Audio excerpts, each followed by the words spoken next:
할렐루야. 우리 옆분들에게 감사 인사하시죠. 늘 함께 해줘서 너무 감사합니다. 이렇게 인사할까요? 늘 함께.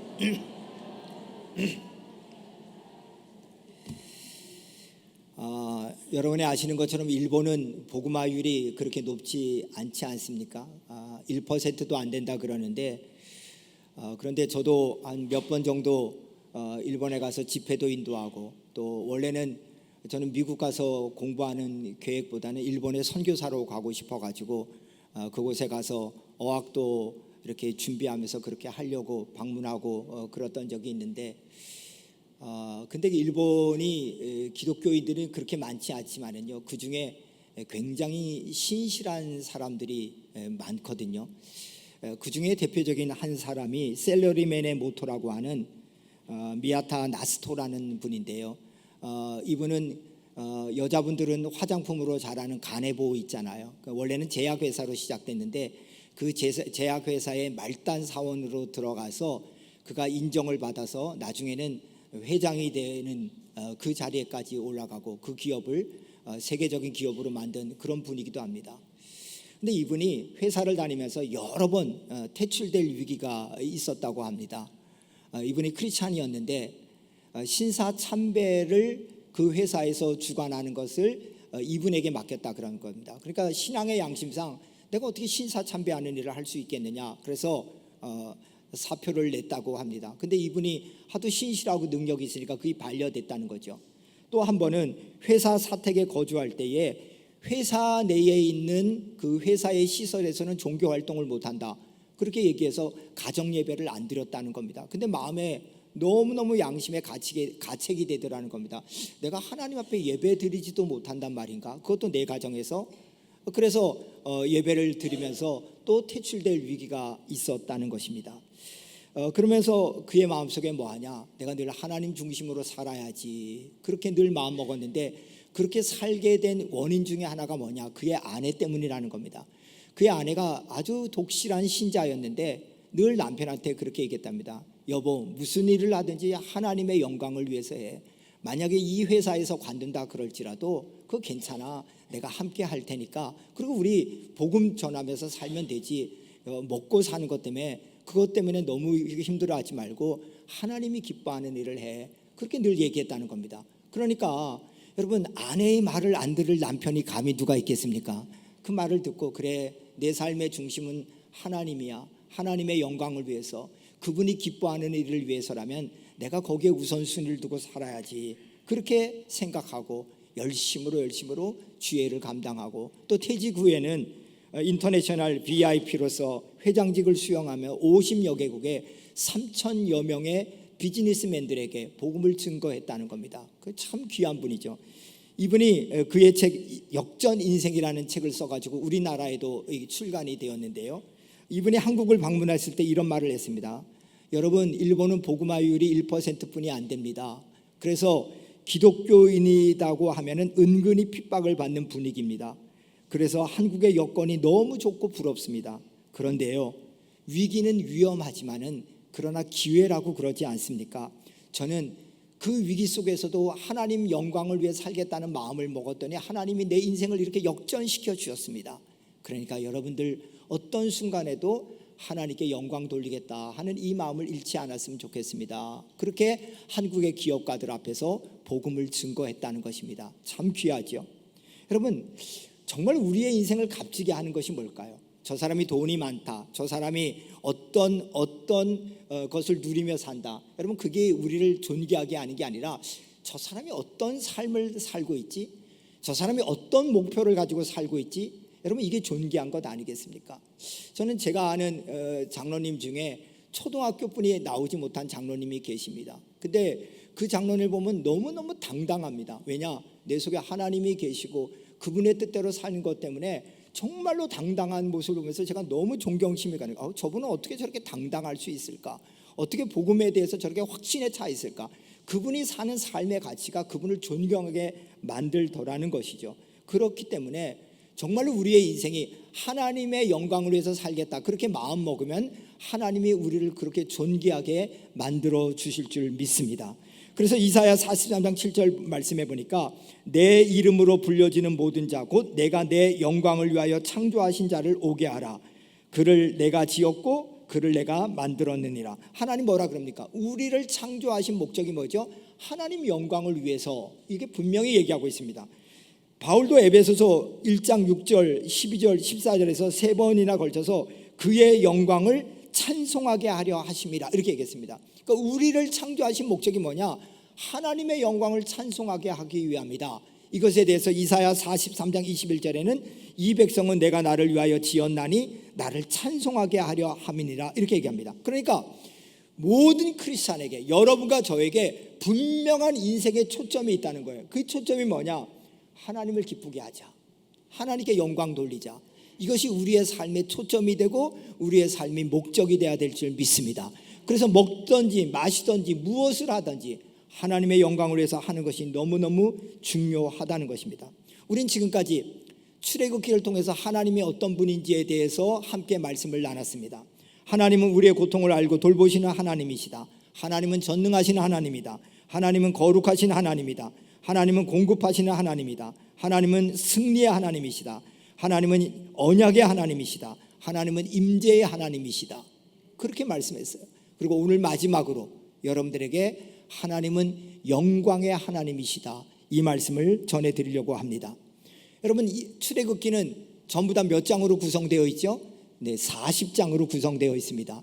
그런데 이 40장으로 구성되는데 이게 두 파트로 나눕니다. 첫째는 1장부터 18장인데 여기는 구원에 대해서 얘기를 합니다. 그리고 나머지 19장에서 40장에서는 하나님 앞에 예배 드리는 거. 왜? 출애굽기의 목적이 그러니까 내 백성을 보내라, 해방. 그들이 나를 섬길 것이다, 예배. 그래서 출애굽기의 목적은 뭡니까? 해방과 예배, 구원과 예배, 구원과 경배, 여기에 달려 있습니다. 그런데 이 예배 파트 속에서 19장에서 24장은 하나님 앞에 예배 드리기 위해서 하나님의 백성들로 사는 율법, 그것을 전해주고 나머지 25장부터 40장까지는 하나님 앞에 예배하는 처소인 성막에 대해서 얘기하고 있습니다. 여러분, 놀랍지 않습니까? 하나님의 성전을 짓는 것을 무려 16장을 할애해서 하나님의 성막을 얘기하고 있습니다. 왜 이렇게 많은 부분을 성막에 할애했을까요? 성막은 뭡니까? 하나님을 만나는 장소고 하나님의 영광이 드러나는 장소이기 때문에 그랬습니다. 그렇기 때문에 뭐하냐? 우리가 정말로 성막을 완성한다는 것, 완성함을 통해서 하나님께서 우리들에게 주시는 영광이 얼마나 대단한지 모릅니다. 오늘 보면 34절 35절 보세요. 우리 같이 좀 읽겠습니다. 영광의 관점을 가지고 읽겠습니다. 시작. 구름이 회막에 덮이고 여호와의 영광이 성막에 충만하며 모사가 회막에 들어갈 수 없었으니 이는 구름이 회막 위에 덮이고 여호와의 영광이 성막에 충만하였기 때문이라. 여러분, 하나님의 영광이 얼마나 대단했으면 모세조차도 성막에 들어가지 못합니다. 이 영광이라는 것은 히브리 말로는 카보드라는 말이고 히라버로는 독사, 이런 뜻이거든요. 이 뜻은 뭐냐? 무거움이라는 거예요. 그러니까 뭐냐? 하나님의 딱 임재가 드러나잖아요. 하나님의 임재가 드러나면 그 존재의 무거움 때문에, 그 위압감 때문에 감히 하나님의 얼굴을 못 뵙고 전부 다 엎드리게 돼 있어요. 감히, 이런 거죠. 여러분, 그럴 때 있잖아요. 내가 생각도 못한, 내가 이등병일 때 갑자기 별 넷이 나타나요. 그러면 뭐예요? 완전히 쫄잖아요. 그 무게감이라는 게 정말 그런 거죠. 하나님이라는 분이 딱 나타나 얘기니까 그 앞에서는 뭐예요? 그 무게감 때문에 어떻게 할 수가 없는 것, 그게 바로 영광이라는 뜻이라는 거예요. 그러니까 하나님께서 뭐하냐? 성막을 완성하고 하나님의 백성들이 예배를 하자, 그 예배를 통해서 당신의 놀라운 영광을 보여줬다는 거예요. 근데 그 영광이 얼마나 큰지 사람들은 모세조차도 접근할 수 없을 정도로 대단한 영광이라는 거예요. 근데 왜 하나님께서 그렇게 당신의 영광을 드러내셨냐? 예배하는 여러분과 제가 하나님의 영광을 체험한 다음에 그 영광을 다른 사람들에게 온전히 증거하기 위해서 하나님께서 우리를 그렇게 예배의 자리에 참석해 하고 영광을 맛보게 하였다는 것입니다. 흔히 국회의원들이 그럽니다. 우리는 헌법기관이라고. 여러분 맞죠? 국민들에 의해서 선출되고 입법권이 있고 그 다음에 국가의사를 결정하기 때문에 헌법기관이 맞죠. 그래서 그들이 헌법기관이라고 얘기하는 건 맞습니다. 그러면 여러분과 저는 뭐예요? 여러분과 저는요, 걸어다니는 성전이라는 거예요. 하나님이 우리 속에 거하시는 성막이라는 거예요. 그래서 바울은 고린도전서 6장 19절 20절에 이렇게 얘기했어요. 너희 몸을 너희가 하나님께로부터 받은 바 너희 가운데 계신 성전인 것을 알지 못하느냐? 너희는 너희 자신의 것이 아니라 값으로 산 것이 되었으니 그런즉 너희 몸으로 하나님께 영광을 돌리라. 아멘. 여러분, 이게 무슨 얘기예요? 여러분과 제가 지금 하나님의 영광을 체험했어요. 근데 여러분과 제가 성전이라는 거, 교회라는 건 뭐예요? 한 사람 한 사람 한 사람이 하나님이 거하시는 집이라는 거예요. 이 전체가 모여서 교회가 됐다는 거예요. 그럼 여러분과 저는 뭐 해야 돼요? 와, 하나님의 영광을 체험했어. 이걸로 끝나는 것이 아니라 여러분들은 하나님의 성전이 되어서 전체 모인 성전이 개별적 성전이 되어서 여러분의 가정에서 여러분의 이웃들에게 여러분이 만나는 사람들에게 영광을 체험한 것을, 그 영광을 돌리는 것을 해야 될 사명이 우리에게 있다는 거예요. 그러니까 우리의 첫 번째 목적은 뭐예요? 하나님의 영광을 경험하고 하나님의 영광을 돌리기 위해서 그 영광을 다른 사람에게 증거하는 삶이 돼야 될 줄 믿습니다. 여러분, 그게 영광의 하나님을 체험한 사람들의 삶이라는 거예요. 그렇기 때문에 우리는 뭐예요? 움직이는 성막이라는 거죠. 움직이는 성전. 근데 문제는 하나님의 영광을 돌리기 위해서 살아야 될 우리들이 하나님의 영광을 너무너무 깨부숴버릴 때가 많다는 겁니다. 왜 그렇습니까? 하나님의 영광이 내 목적이 아니라 내 인생의 목적이 내 목적이 되는 거죠. 내가 살아가는 데 있어서의 교만함, 이기심, 그리고 내 속에 있는 죄성이 하나님의 영광을 파괴시키죠. 그러니까 우리는 뭐 하는 거야? 하나님께 영광을 돌리지 못하는 거죠. 실제로 우리의 삶 속에서 여러분의 삶 매 순간마다 하나님의 임재가 느껴지고 하나님이 경험되고 하나님과 동행하는 삶을 사십니까? 아니면은 하나님의 임재가 느껴지지 않고 그저 주일날 되어서 의식적으로 주의 전에 와서 예배드리고 이곳에서 하나님의 영광을 체험하지 못하고 예배 끝나기 바쁘게 나가버리고 그런 다음에 또 있다가 또 일요일이 되면 주의 전으로 오는 그런 삶을 살고 있습니까? 아마 너무나 명확하게 비교되는 거죠. 내가 영광을 돌리는 삶인가? 아니면 영광을 파괴시키는 삶인가? 그렇기 때문에 여러분과 제가 정말로 우리 자신을 점검하고 하나님, 내가 하나님의 임재를 느끼면서 하나님의 영광을 돌리는 삶이 내 속에 회복시켜 주시옵소서. 이 기도가 여러분과 저에게 시급히 회복돼야 될 기도가 될 줄 믿습니다. 그렇다면 어떻게 할 때 무너진 성막, 무너진 성전을 다시 회복하고 하나님께 영광 돌리는 인생이 될 수 있을까요? 두 가지 말씀드리고 싶습니다. 첫째는 말씀대로 순종하여 사는 것입니다. 여러분, 모세가 하나님의 영광이 충만히 거하는 성막을 완성하는 데 있어서 뭘로 완성했느냐? 오늘 본문 1절 2절 말씀을 보세요. 여호와께서 모세에게 말씀하여 이르시되 너는 첫째 달 초하루에 성막 곧 회막을 세우고, 여러분 두 단어가 중요합니다. 하나는 하나님께서 말씀하시고 모세는 세우고, 다시 말해서 하나님께서 말씀하시고 모세는 순종하고, 이렇게 해서 하나님의 성막이 지어진다는 겁니다. 실제로 19절, 22절, 21절, 23절, 25절, 27절, 29절, 32절 여기에 보면 전부 다 이렇게 나와요. 여호와께서 명하신 대로, 여호와께서 모세에게 명하신 대로 그렇게 지었다는 겁니다. 여호와께서 모세에게 명하신 대로 텐트를 만들고, 여호와께서 모세에게 명하신 대로 지성소를 만들고, 여호와께서 모세에게 만드신 대로 촛대를 만들고 진설병을 만들고, 여호와께서 모세에게 말씀하신 대로 휘장을 만들고, 전부 다 여호와께서 명하신 대로. 하나님의 성전, 성막이 완성되는 건 뭐냐? 여호와께서 명하신 대로라는 겁니다.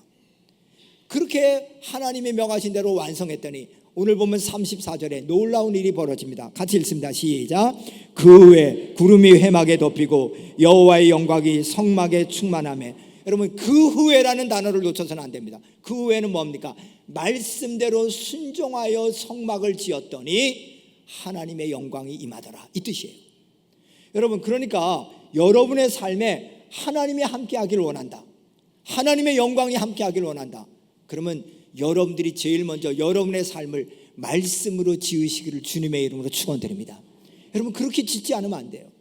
내 인생을 뭘로 나를 지을 것인가? 야, 내가 세상에서 나를 돋보이게 하기 위해서 뭘로 나를 지을 것인가? 여러분, 그것에 대해서 생각하셔야 돼요. 여러분이 짓는 여러분의 인생이 하나님의 말씀에 순종한 것으로 지어지지 않으면 하나님의 영광은 여러분 속에 거할 수가 없다는 거예요. 이번에 엘리베이터 공사를 통해서도 많은 걸 느꼈습니다. 우리 어르신들과 다리가 불편하신 분들을 위해서 엘리베이터 공사가 우리 교회의 기도 제목이었는데 그게 너무 안 되는 거예요. 1년이 지나도 안 되고 2년이 지나도 안 되고. 그게 왜 그러냐? 규정 때문에 그렇죠. 장애인 규정이 그렇다, 주차장 규정이 그렇다, 소방법 규정이 그렇다, 뭐 기초공사 규정이 그렇다, 뭐 문을 이렇게 놔야 된다. 규정. 여러분 그거 맞추는 게 얼마나 힘든지 몰라요. 야, 그래서 이렇게 지하철 가면서 아니 여기도 놓여 있는 엘리베이터가 우리도 없단 말이야. 뭐 별 생각이 다 드는 거예요. 근데 여러분 규정대로 되지 않으면, 규정대로 만들지 아니하면 여러분 그것은 사용할 수가 없고 세워질 수가 없으니까 그 규정이 그렇게 중요한 거겠죠. 우리의 인생도 마찬가지라는 거예요. 하나님께서 우리를 말씀으로 창조하셨고 우리를 말씀으로 지었는데 말씀에 의해서 지어진 사람이 말씀에 의해 살아가지 않는다는 것은 온전히 세워질 수가 없는 인생이 된다는 거예요. 그렇기 때문에 뭐 하는 거예요? 우리의 삶이 하나님 앞에서 말씀으로 지어져야 돼요. 오늘 여러분과 제가 예배 드리면서 제가 이렇게 전하니까 여러분이 아멘 이렇게 하셨는데 정말 아멘, 그것이 여러분의 삶 속에서 이루어져야 된다는 거예요. 그래야지 하나님의 영광이 임한다는 거예요. 여러분 영광이 무슨 뜻이라 그랬죠? 대답은 무거움입니다. 영광이 무슨 뜻이라고요? 무거움이라 그랬잖아요.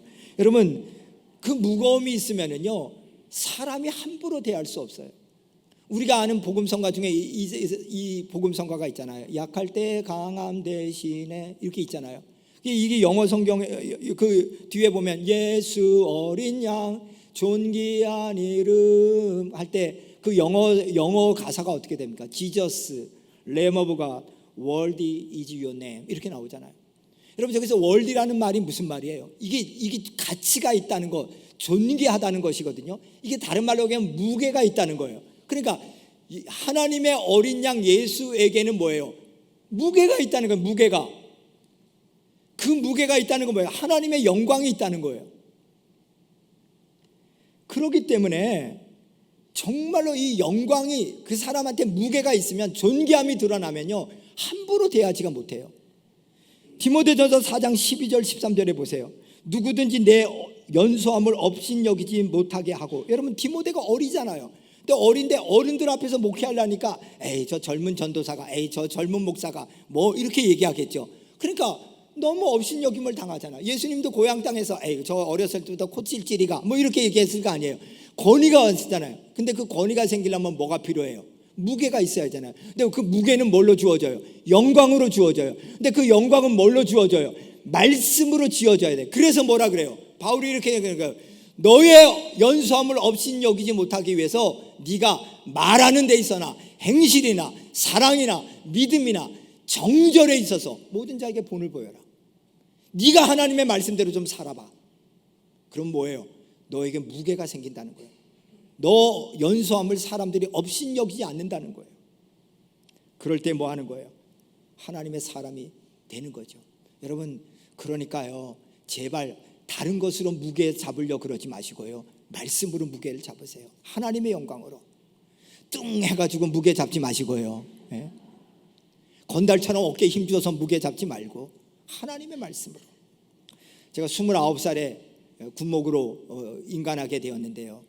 여러분 뭐 군대는 다 아시죠? 뭐 계급 사회잖아요. 근데 계급 사회지만은 목사들에게는요 전부 다 존댓말을 써줘요. 지휘관도 그렇고요. 또 계급의 상급자들도 다 목사님 이렇게 불러주죠. 근데 꼭 한두 명 박대위 아니면 군종장교 이렇게 부르는 인간이 있어요. 그리고 반말까지 해요. 그러면요 얼마나 상처가 되는지 몰라요. 여러분 생각해 보세요. 군대에서도 목회하는 거잖아요. 여기에 보면은 뭐 장교들도 있고 또 지휘관도 있고 병사들도 있고 이들 앞에서 목회를 해야 되는데 여기 앉은 사람이 자기가 계급이 높다고 어이 박대위 떠들어봐 이런다면 제가 무슨 무게가 있겠어요? 너무 힘들더라고요. 그 뭐 싸울 수도 없잖아요. 어이 군정장교 그러면 제가 왜 불러 뭐 이럴 수도 없잖아요. 그런다고 해서 이긴다고 해서 그게 뭐 힘이 생기는 거고 그런 것도 아니잖아요. 우라통이 터지는데요. 그래서 하나님께 기도했어요. 하나님 저것들이 맘먹으려고 하고 있습니다. 이 억울함을 동축하여 주시옵소서. 영적 권위가 쓰지 않고서는 제가 아무것도 할 수가 없습니다. 그리고 하나님 제가 한번 그렇게 권위를 세워보겠습니다.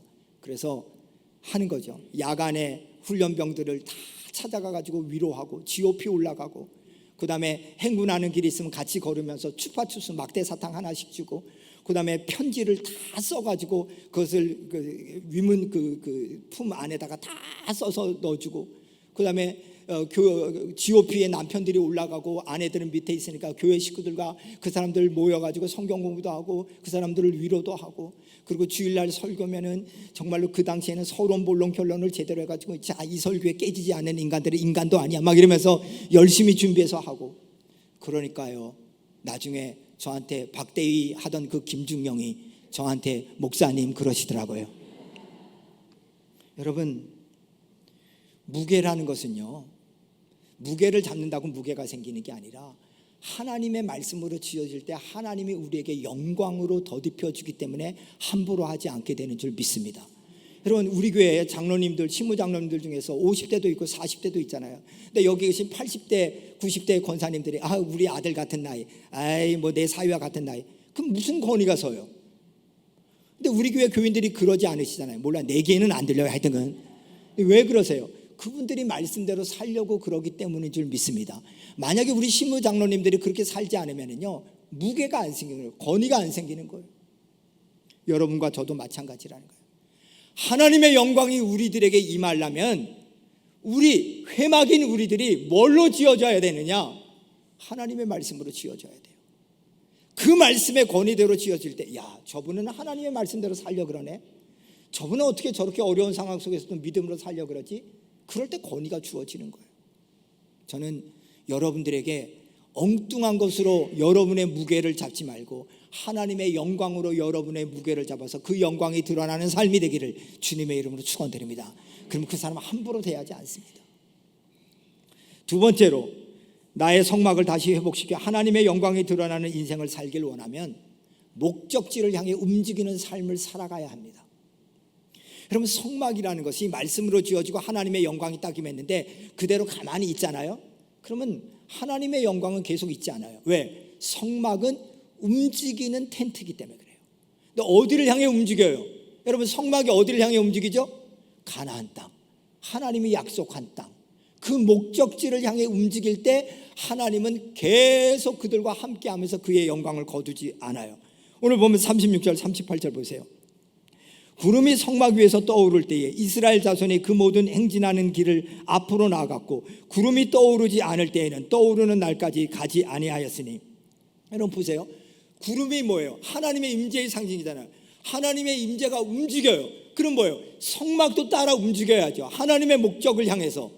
하나님께서 멈춰요. 그럼 멈춰야죠. 근데 하나님의 영광이 저리로 가는데 에이 나는 안 가.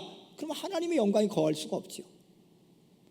하나님의 움직임을, 하나님이 정해준 방향을 향해서 갈 때 하나님 뭐예요? 늘 하나님의 영광이 함께하는 거예요.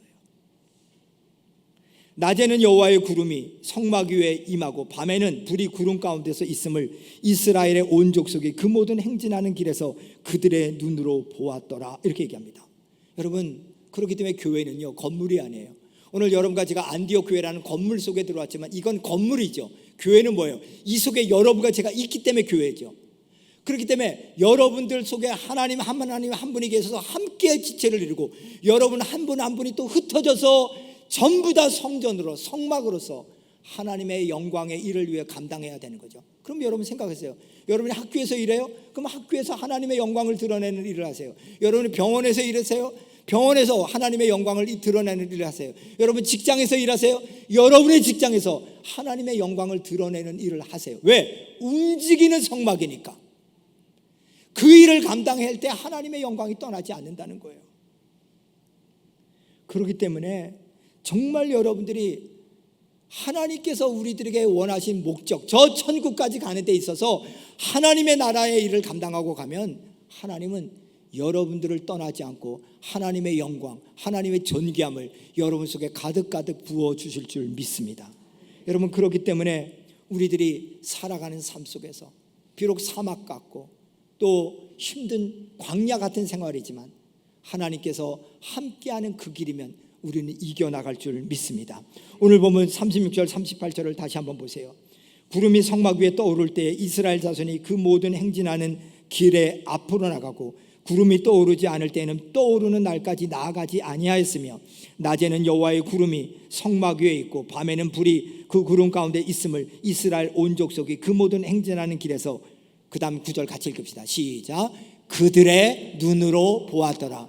저는 이 구절이 제 마음속에 떠나지 않습니다. 그들의 눈에서 떠나지 않고 보게 된 역사. 여러분, 이게 여러분과 저에게 있어야 되잖아요. 그들이 눈으로 보았더라. 너무 부러운 거예요. 하나님의 영광을 귀로 듣는 차원이 아니라 눈으로 보는 차원이 됐다는 거예요. 얼마나 감격스러운 거죠. 하나님이 내 삶을 인도하는구나. 하나님께서 원하는 대로 그렇게 가기만 하면 하나님의 영광이 떠나지 않는 걸 내 눈으로 보는구나. 사랑하는 여러분, 기독교는요 체험돼야 돼요. 하나님이 이렇게 살아계시네. 하나님 나를 이렇게 역사하시네. 하나님 나를 이렇게 도우시네. 내가 정말 어려운 길이지만 하나님이 기뻐하는 길로 갔더니 하나님이 이렇게 나를 지키시네. 나를 존귀하게 만드시네. 여러분, 이 역사가 여러분의 눈으로 간증되기를 주님의 이름으로 축원드립니다. 정말 놀랍잖아요. 그런데 구름과 기둥은요 인도하는 것뿐 아니라 보호하는 기능도 있다는 거 아시죠? 여러분, 사막을 지낼 때는요 너무너무 뜨겁습니다. 제가 캘리포니아 살 때 제일 더운 지역을 갔는데요, 그 제일 더운 지역이 어느 지역인지 아세요? 데스밸리라는 곳입니다. 어떻게 사막 이름이 죽음의 사막이에요. 근데 평균 사막 온도가 53도입니다. 제가 아는 권사님 네 분이 아이들이 있는데 천방지축인데요, 걔네들을 데스밸리를 가지고 딱 들어갔더니 애들이 조용하더래요. 저도 집사람이랑 거기를 갔는데요, 그날 갔더니 화씨 133도, 섭씨로는 우리 온도로는 56도까지 올라가더라고요. 근데요 거기 가다가 타이어가 빵꾸가 나거나 에어컨이 고장나면 대책이 없어요. 그래서 미리 점검을 해야 돼요. 근데 그쪽을 가는데요 그 한증막 이상으로 열기가 오르잖아요. 그리고 도중에 뭐 이렇게 장비를 뭐 이렇게 점검하고 이럴 수 있는 데가 없으니까, 그러니까 거기를 통과할 때까지 뭐 하는 겁니까? 조용합니다. 통과해야지만 사니까. 근데 스릴이 있죠. 여러분, 한번 꼭 가서 죽음을 경험하시길 바랍니다. 근데요 그런 무더위 속에서 하나님이 뭐예요? 구름 기둥으로 파라솔을 만들어 주는 거죠. 너희들 더위를 내가 가려주겠다, 보호해 주겠다. 사막은요 밤이 되면 또 일교차가 얼마나 심합니까? 여러분들 저기 사막에 갔다 오신 분들 다 얘기하잖아요. 밤에는 추워가지고 긴 옷을 입는다고. 그런데 하나님께서 불기둥으로 데워주시는 거죠. 그래서 시편 121편 5절 6절에서는 이렇게 고백합니다. 읽읍시다. 여호와는 너를 지키시는 이시라. 여호와께서 내 오른쪽에서 내 그늘이 되시나니 낮의 해가 너를 상하지 아니하며 밤의 달도 너를 해치지 아니하로다. 밤의 추위도 너를 해치지 아니하리라. 아멘. 하나님이 그렇게 지켜주시겠다는 겁니다. 저는 하나님이 우리를 지켜주신다는 그 표현 중에 제가 참 좋아하는 표현이 있는데요, 그건 뭐냐? 하나님이 우리를 눈동자처럼 지키신다. 저는 이 표현을 되게 좋아해요. 여러분, 신명기 32장 10절에 보면은 여호와께서 그를 황무지에서 짐승이 부르짖는 광야에서 만나시고 호위하시며 보호하시며 자기의 눈동자같이 지키셨도다, 이렇게 얘기합니다. 여러분, 우리 인간 몸에서 제일 많이 보호를 받는 데가 뭡니까? 그게 눈 같아요. 다른 거는 의식적으로 그러잖아요. 뭐가 온다 그러면 의식적으로 맞고 뭐 이렇게 하는데, 눈은 뭐예요? 무의식적으로 휙 감잖아요. 하나님께서 눈꺼풀을 만들어줬잖아요. 그리고요 참 눈 속에는요 자동 세척 기능도 있잖아요. 물도 나오죠, 배출도 되지요. 그리고 사람들은 씻지 않으면은요 몸에 이렇게 층이 쌓이잖아요. 때에 층이 쌓여서 막 이렇게 벗겨나잖아요. 대패로 벗겨내기도 하는데, 아무리 더러운 사람이라도 눈은 눈알은 깨끗하잖아요. 왜? 자동 세척이 되니까. 그러니까 그렇게 특별하잖아요. 사람이 사랑을 하면 어깨동무도 하고 팔짱도 끼고 안아주기도 하고 그러는데, 정말 사랑하는 사람 앞에서 여러분이 눈가를 이렇게 까대주고 여기 좀 만져줘 이러는 분은 없잖아요. 예. 여러분, 눈은요 함부로 대하지 못하는 귀중한 곳이에요. 근데 하나님 그렇게 보호해 주시겠다는 거예요. 만약에 하나님이 내가 너를 코같이 보호하겠다, 그럼 좀 약간 불안해요. 가끔 아내한테 코땡이도 맞고, 그죠? 코피도 나고 뭐 그러잖아요. 그러니까 하나님이 눈처럼 보호하신다, 이 말이 얼마나 안심이 되고 좋은지요. 하나님 우리를 그렇게 보호해 준다는 거예요. 저는 우리 교회 식구들도 한 명도 예외 없이 하나님이 여러분을 눈동자처럼 지켜주시는 그 복을 누리시기를 주님의 이름으로 축원드립니다. 우리가 정말 살다 보면은요, 혼자라는 생각이 들 때가 많잖아요. 너무 혼자다. 근데 그럴 때도 하나님이 여러분과 함께 하시고, 너무 외롭다. 그럴 때도 하나님이 여러분을 지켜주시고. 수잔이라는 분이 있었는데 이분이 34살에 실명을 했습니다. 그의 남편 마크는 군인이었는데 아내가 갑자기 실명이 되니까 그 상실감이 너무너무 큰 겁니다. 그래서 남편이 얘기합니다. 여보, 내가 늘 당신 곁에 있을게. 그리고 실명된 초기에 버스에 타는 거, 버스에 내리는 거, 직장에 들어가는 거, 직장에서 퇴근하는 거 늘 함께 했습니다. 근데 문제는 마크도 군인이고 자기 일이 있잖아요. 늘 그렇게 할 수가 없잖아요. 그래서 하루는 아내에게 얘기합니다. 여보, 이제는 내가 함께 하는 게 좀 힘들 것 같아. 나도 군인으로서 일을 해야 되니까. 그러니까 이제 2주 이상 내가 그렇게 했으니까 이번엔 당신이 혼자 하는 연습을 해. 그러니까 이 수잔이 그럽니다. 여보, 당신도 나를 버리는 거야? 내가 언제 그걸 어떻게 혼자 할 수 있단 말이야. 그러니까 얘기하는 겁니다. 아니야, 내가 너 도와줄게. 너 도와줄게. 그러면서 다시 한번 혼자 탈 수 있고, 혼자 내릴 수 있고, 혼자 직장에 갈 수 있고, 혼자 나올 수 있고, 그렇게 계속 도우면서 운전수들한테도, 운전기사분들에게도 얘가 눈이 잘 안 보여서 그런 거니까 도와달라고 그렇게 얘기하고, 그리고 새로운 생활 방법을 적응할 수 있도록 그렇게 돕습니다. 그리고 이제 드디어 수잔이 혼자서 버스를 타고 내리고 직장을 다닐 수 있게 되었습니다. 그렇게 몇 주를 다니는데 한 번은 운전기사가 이 수잔한테 이렇게 얘기하는 것이었습니다. 당신은 정말 행복한 사람이군요. 그래서 깜짝 놀라서 제가 뭐가 그렇게 행복하냐요? 당신이 여기에 오르고 내릴 때마다, 그리고 직장에 들어가고 퇴근할 때마다 늘 멀리서 군복 입은 한 사람이 당신을 지켜보고 있습니다. 그렇게 얘기하더라고요. 사랑하는 여러분, 하나님이 여러분을 떠나지 않으시는 줄 믿습니다. 하나님이 여러분을 눈동자처럼 지키시고, 하나님이 구름 기둥 불 기둥으로 인도할 뿐 아니라 여러분들이 하나님의 뜻대로 살기 원해서 약속의 땅 그 천국까지 방향을 제대로 잡고 목적지를 가지고 이동하면 하나님의 영광은 여러분을 떠나지 않아서 여러분을 지키시고 인도하시고 보호해 주시는 줄 믿습니다. 그러므로 오늘 말씀을 생각하면서 하나님의 영광이 이렇게 중요하구나. 하나님의 영광이 나에게 임하면 내가 무게가 생기는구나. 존귀한 자가 되는구나. 그러기 위해서 내가 하나님의 말씀으로 내 삶을 지어야지. 더불어서 내가 하나님의 성막으로, 성전으로 다니는 곳마다 하나님의 영광을 위해서 일하고, 그리고 내 목적지가 분명하게 가나안 땅 천국임을 분명히 해야지. 그렇게 살아갈 때 영광의 하나님은 여러분들에게 영광으로 임해서 여러분을 영화롭게 할 뿐 아니라 여러분의 사는 모든 삶에 친히 간섭하여 선하고 복되게 인도하여 주실 줄 믿습니다. 이런 복이 여러분과 저의 것이 되기를 주님의 이름으로 축원드립니다.